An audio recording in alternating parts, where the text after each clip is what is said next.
हम समझें कि हमारे नियम क्या होने चाहिए जिससे हमारे अंदर शिव जागृत हो, शिव हमारे अंदर प्रकट हो। तो कल हमने देवराज ब्राह्मण के विषय में सुना, चंचुला ने किस प्रकार अपना भी और अपने पति का भी उद्धार कराया। ऐसे शिव दयालु। तो हम ऐसा क्या करें जिससे शिव हम पर भी प्रसन्न हो।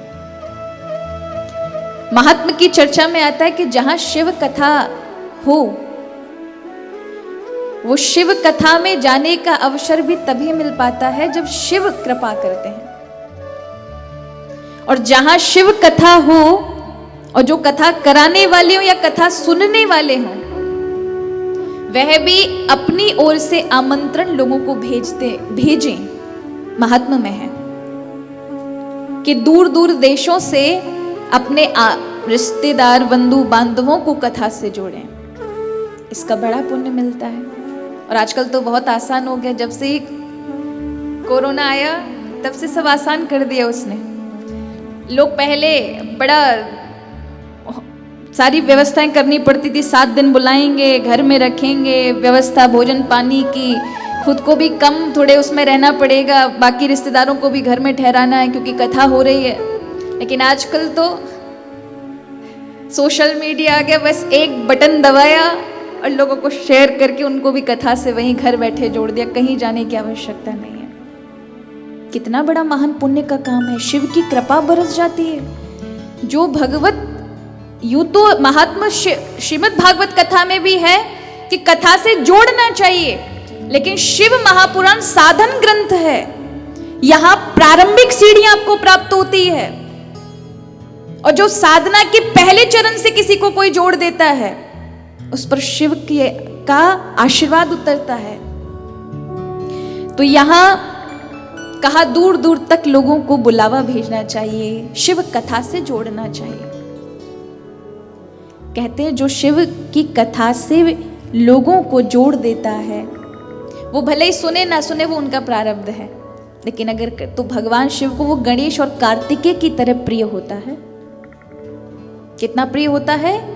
गणेश कार्तिकेय की तरह भगवान को अपने पुत्र समान प्रिय होते हैं। याद रखिए, अगर आप पे कुछ ज्यादा नहीं है तो जितना आपकी सामर्थ्य है उतनी सामर्थ्य से भोलेनाथ की सेवा पूजा करें। जिसके घर में है, प्रभु ने उतना धन भी दिया है, सुख सामर्थ्य भी दिया है, समृद्धि भी दी है, लेकिन फिर भी भगवान की पूजा में लोभ करते हैं, उनके घर में उनसे प्रभु प्रसन्न नहीं रहते। घर में दरिद्रता ही होती है। दरिद्रता केवल धन की नहीं होती, 8 प्रकार की दरिद्रता होती है। धन की, मन की, तन की, धर्म की, ये सब दरिद्रता है। किसी के पास धन नहीं होगा, किसी के पास धन होगा तो तन की दरिद्रता, शरीर रोगी है।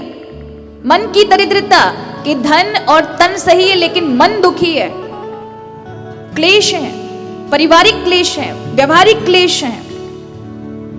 धर्म का दारिद्र्य, उसके जीवन में धर्म नहीं होगा। अध्यात्म का दारिद्र्य, जीवन में भक्ति नहीं होगी। ये सब 8 प्रकार की दरिद्रता है, और इन दरिद्रताओं से दूर करने की सामर्थ्य भगवान शिव में है। भगवान शिव। तो प्रभु ने जो आपको दिया है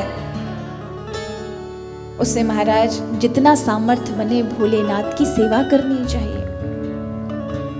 कई लोग तो महाराज अपने लिए हो तो लाखों रुपया खर्च कर देंगे, लेकिन जब बात आए भोलेनाथ की पूजा सामग्री जुटाने की तो बस जल भी ले जाना बड़ा मुश्किल होता। खाली लुटिया लेके जाएंगे और मंदिर से नल चलाएंगे, वहीं का जल वहीं पर भोलेनाथ बस दृष्टि रखना 2 करोड़ की वो प्रॉपर्टी वाला काम हो जाए। भगवान कहेंगे वारे वाह, मेरो ही जल, मेरो ही लोटा, मेरे ही मंदिर पे चढ़ा के 2 करोड़ का। बड़े होशियार हैं हम, लेकिन वो अवडर दानी है। भोलेनाथ को भोले भाले कहा जाता है ना, ये सच है। भोलों के लिए वो भोले हैं, लेकिन दुष्टों के लिए वो भाले हैं महाराज। इसलिए भोले भाले भोलेनाथ। भोलेनाथ को बड़ी सुंदर ठंडी ठंडी वस्तुएं प्रिय हैं। अगर आप शिव को प्रसन्न करना चाहते हैं तो रात्रि में बादाम पीस के सुबह ठंडाई बनाकर भोलेनाथ को चढ़ाओ, अत्यंत प्रसन्न हो जाते हैं। वो भी ना हो तो 4 बेल के पत्ता पीस लो, बिल्व के पत्र पीस लो। बिल्व पत्र जो है वो ठंडा होता है, उसे पीस करके जल में मिलाकर भोलेनाथ को चढ़ाओ। वो भी अगर ना हो तो थोड़े से चावल पीस लो, जल में मिला करके पिसे हुए चावल को दुग्ध जैसे हो जाते हैं, उनको सुबह सुबह चढ़ाओ। भांग भी चढ़ाई जाती है, भांग भी ठंडा होता है। लोग कहते हैं भांग गर्म होती है, पागल कर देती है। देखो, पीने के लिए नहीं है भांग, भोलेनाथ को अभिषेक के लिए कर सकते हैं। अब शिवरात्रि वाले दिन बहुत सारे पिएंगे महाराज और कहेंगे ये तो भोलेनाथ का प्रसाद है। ठीक है, अगर कहीं से आपको प्रसाद रूप में मंदिर आदियों में मिल जाए थोड़ा सा तो वो आप ले लें प्रसाद के स्वरूप में, लेकिन ऐसा कहीं नहीं लिखा है कि ये भगवान के सेवकों को पीना चाहिए, नहीं, क्योंकि वो योगेश्वर हैं, उनके कृत्य आप ना करें। आप सेवक रहें, आप उनकी सेवा करें, उनका ध्यान चिंतन मनन, तो शिव उतरेंगे आप पर लोग हंगामा करते हैं शिवरात्रि वाले दिन, भांग पिएंगे और कान फोड़े ऐसे म्यूजिक पर नाचेंगे, होता है, कपड़े फाड़ेंगे अपने, ये शिवरात्रि वाले दिन। ऐसे थोड़ी ना कोई शिव आराधना होती है। लोग जागरण करेंगे, ऐसे जागरण जो कानों को फाड़ दे, खूब ढोल नगाड़े बजे तब समझ आता है कि हाँ जागरण है,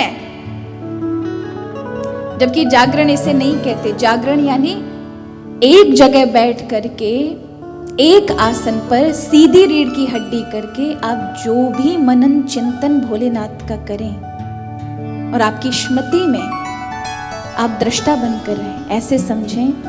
अपने आप को इस शरीर से, बुद्धि से, मन से, वाणी से थोड़ा सा अलग करके और अपने आप में स्थित रहें, ऐसे समझें। ये इंद्रियां जो आंखें हैं देखने के लिए भाग रही हैं, इनको मुझे जाने नहीं देना है।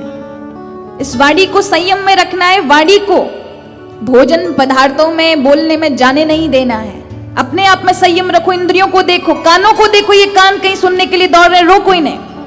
उपार्जिए इंद्रियां, उन्हें रोकिए। और जब इंद्रियों को आप देख रहे हैं, 5 इंद्रियों को आप जाने नहीं दे रहे, तो फिर मन को देखो। अब मन कहाँ लग रहा है, कहाँ भाग रहा है। और जब आप इन सभी इंद्री, मन, बुद्धि, इन सबके देखने वाले दृष्टा बन जाओगे, उस स्थिति को कहते हैं कि वहां अब चिंतन मनन प्रभु का होना चाहिए, एक आसन पर बैठ करके। नमः शिवाय का जाप कर सकते हैं, और अगर ना हो तो सिर्फ और सिर्फ नेत्र बंद करके शिव का ध्यान करें। अगर वो भी ना बने, आपसे ना चित्राए, तो नेत्र बंद के ऐसी स्थिति प्रग में सिर्फ इंद्रियों आदि, मन आदियों को आप दृष्टा के रूप में देखें। एक होता है दृष्टा, एक होती है दृष्टि, एक होता है दृश्य। दृष्टा वो है जो देखता है, दृष्टि जो दिखाती है, दृश्य जो दिख रहा है। इन तीनों में आपको दृष्टा बनना है, तब शिव का हमारा जागरण कहलाता है। अगर ये भी ना हो किसी पे, तो कम से कम शिवरात्रि वाले दिन 4 पहर की पूजा तो वो करे ही करे। 1.5 पहर का अंतराल लेकर के आप पूजन कर सकते हैं। ये 4 पहर की पूजा से भगवान शिव प्रसन्न हो जाते हैं। जैसे ही 2 पहर के बीच का मध्य काल, 2-3 बजे के बीच का, इस समय उठ करके आप भोलेनाथ की जल अभिषेक करें, उन्हें बिल्व पत्र चढ़ाएं, कोई स्तोत्र का पाठ कर लें। और ना हो तो आपको कुछ नहीं आता तो नमः शिवाय, नमः शिवाय, नमः शिवाय, नमः शिवाय इसका जाप करें।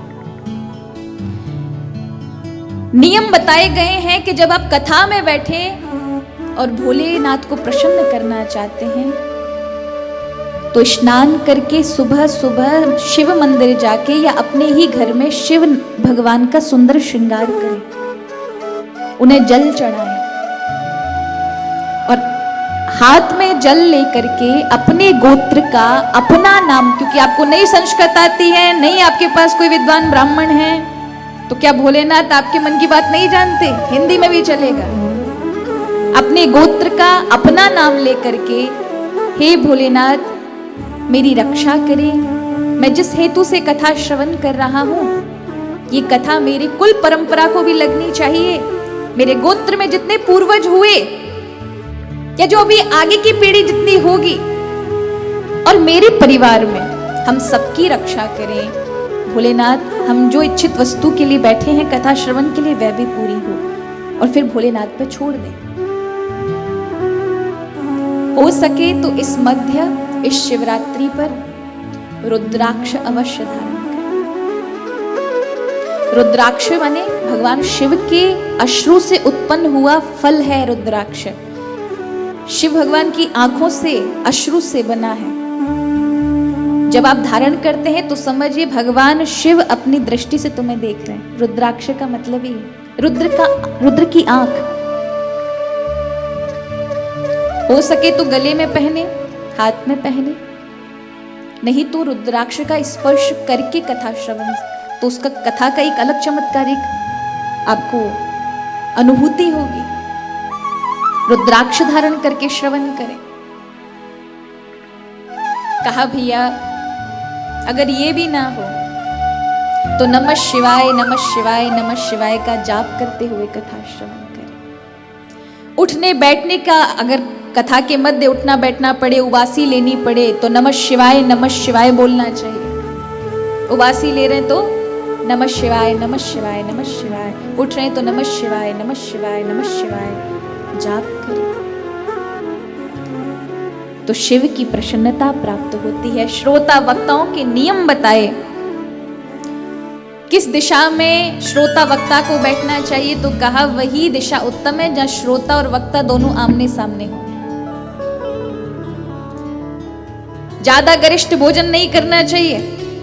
कथा के मध्य में खूब खाकर बैठे हो फिर महाराज निद्रा आए, डकार आए, ऐसी कोई भी चीज ना खाएं। हींग आदि, मूली आदि ऐसी चीजों को वर्जित किया है। सात्विक भोजन, क्योंकि तपस्या है। और यहां भोलेनाथ को खूब वंदन करें, खूब हृदय से प्रणाम करें और उनकी कथा में एकाग्रचित होकर के कि भोलेनाथ आपने अवसर प्रदान किया है, आपकी आराधना करने का, आपको श्रवण करने का सुअवसर मिला है, आप मेरे मन की रक्षा करिएगा और मैं आपकी कथा को श्रवण करके आपके चरणों के लायक बन सकूं, ऐसी प्रार्थना करें। शिव समान कोई दयालु नहीं महाराज।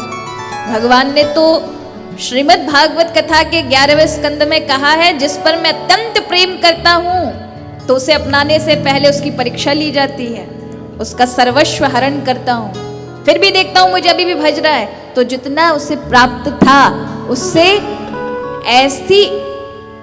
ऐसा धन प्रदान करता हूं जिसकी कभी समाप्ति नहीं है। पर पहले परीक्षा में उतरना पड़ेगा। पर भोलेनाथ की आराधना करने वाला व्यक्ति कभी ना तो निसंतान होता है, ना कभी दरिद्रता उसे मिलती है, क्योंकि भोलेनाथ हमेशा देते ही हैं महाराज।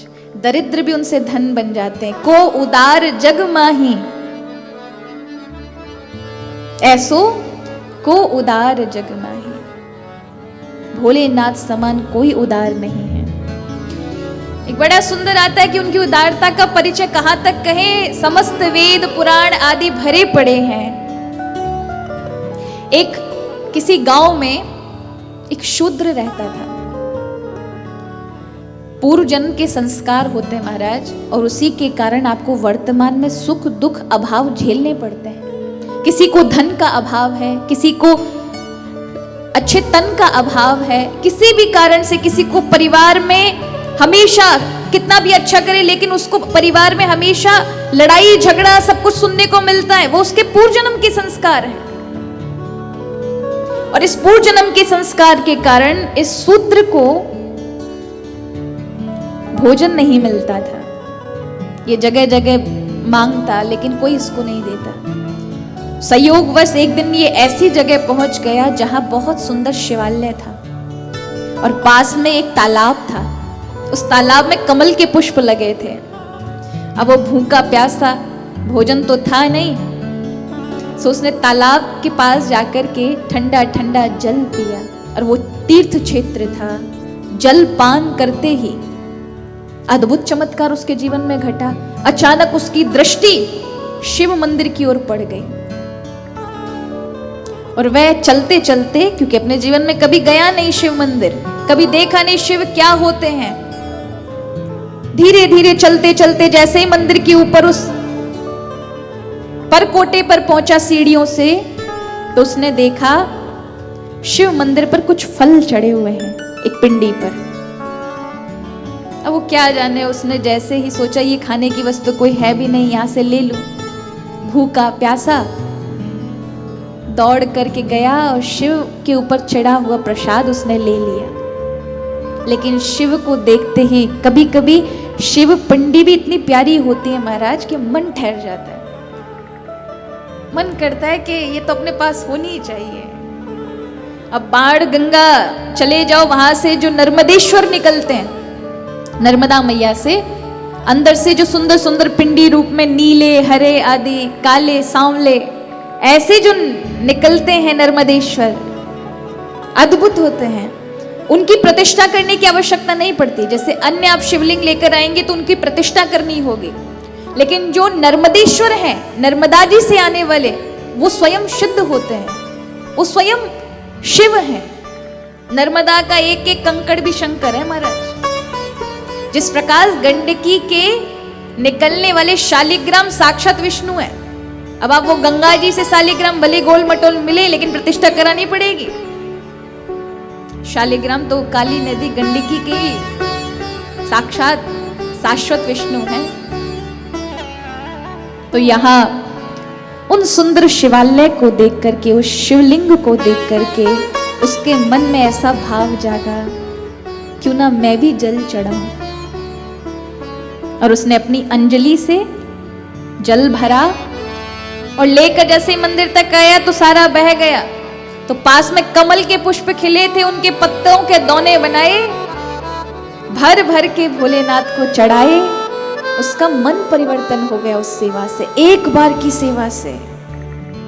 उसके मन में भाव आया, ये प्रतिदिन कमल और प्रतिदिन जल, अब कहीं नहीं जाना, बहुत घूम लिए, कोई देता भी नहीं है।